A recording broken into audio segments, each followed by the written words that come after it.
We love camping. Yes, still tent camping. There is something about setting up the tent, building your own little kitchen in the wild, and cooking at a campsite that just slows everything down in the best way. This trip, we brought the Dutch oven, a 2-burner stove, and a plan. I did most of the prep before we even left, from chopping garlic and onions, trimming pork chops, to mixing spices and even grating the cheese. Everything was packed and ready to go. So come join me fireside for a hearty smoky pork chili made with love and a whole lot of planning. My name is Lei and welcome to my kitchen at the campsite. Prep at home. Cut a large onion into wedges and peel the skin off from each piece.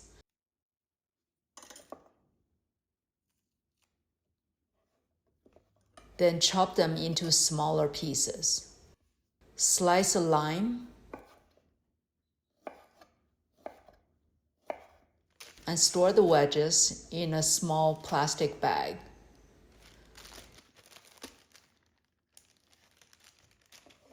Rough chop 10 cloves of garlic. Has a mountain of garlic hurt anybody before?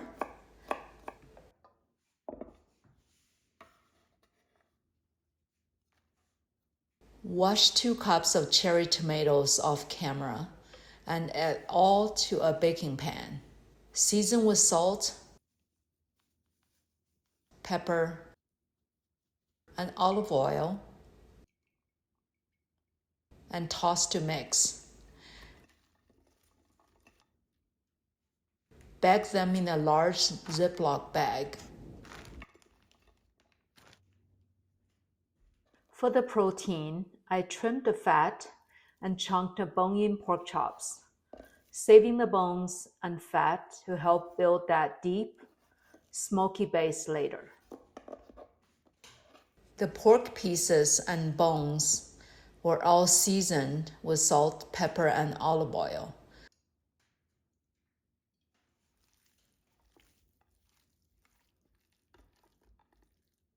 And tuck into a bag, all ready for the fire. Store the trimming in a separate bag. The spice mix: ground cumin, some coriander, a hint of cinnamon, Mexican oregano, chili powder, all measured out, waiting in a small container.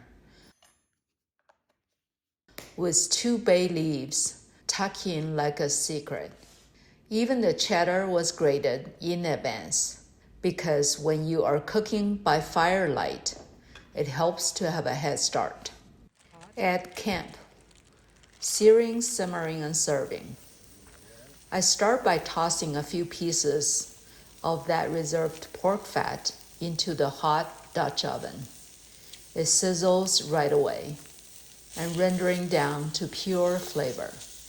Once the pot is coated with pork trimmings on the side of the Dutch oven, in goes the chopped pork and the bones.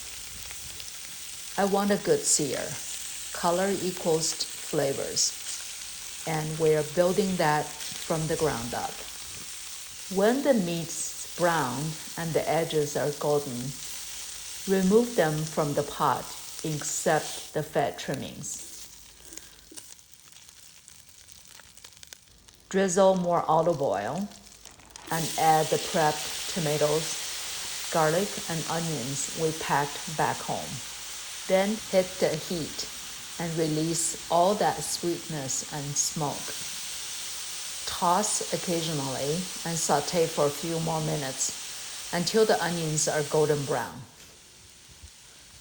Then comes the spice blend: earthy cumin, a whisper of cinnamon, oregano, bay leaves, just a quick stir, and the camp neighbor smells a heavenly aroma from the creekside. In fact, we invited him for dinner. Add back the seared pork and bones.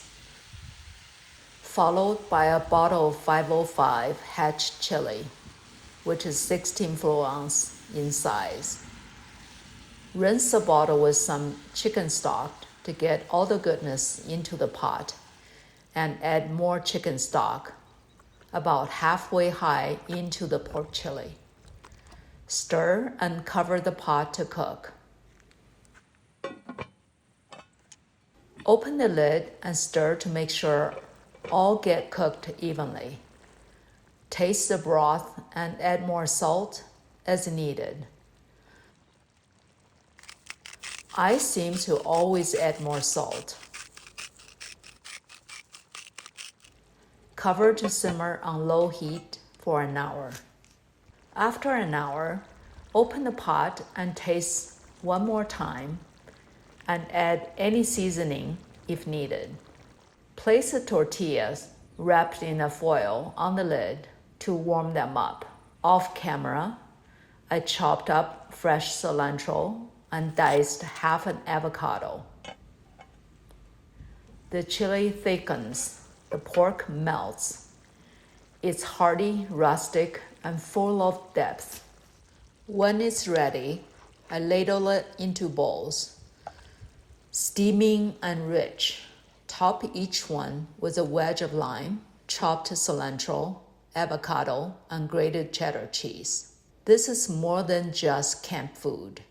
It's comfort, it's planning, it's a little bit of love in every bite. And the best part, I made it possible by prepping with purpose, so we could savor the moment out here. There is something about cooking in the wild. The way the smoke weaves into the food, the quiet between the sizzles, and the first bite taken with chilled fingers and a grateful heart. This chili wasn't just about the recipe. It was about the time we made for each other. So, whether you're camping in the woods or just cooking with an open window, I hope this inspires you to prep with purpose, cook with heart, and savor every slow, smoky moment. Thanks for coming along. Until next time, from my fire to yours, happy cooking. Please check in the description below for ingredients, step-by-step cooking instructions, and links to products frequently used in my videos. If you enjoy this recipe, don't forget to like and subscribe for more authentic dishes from around the world. Thanks for watching. Bye for now.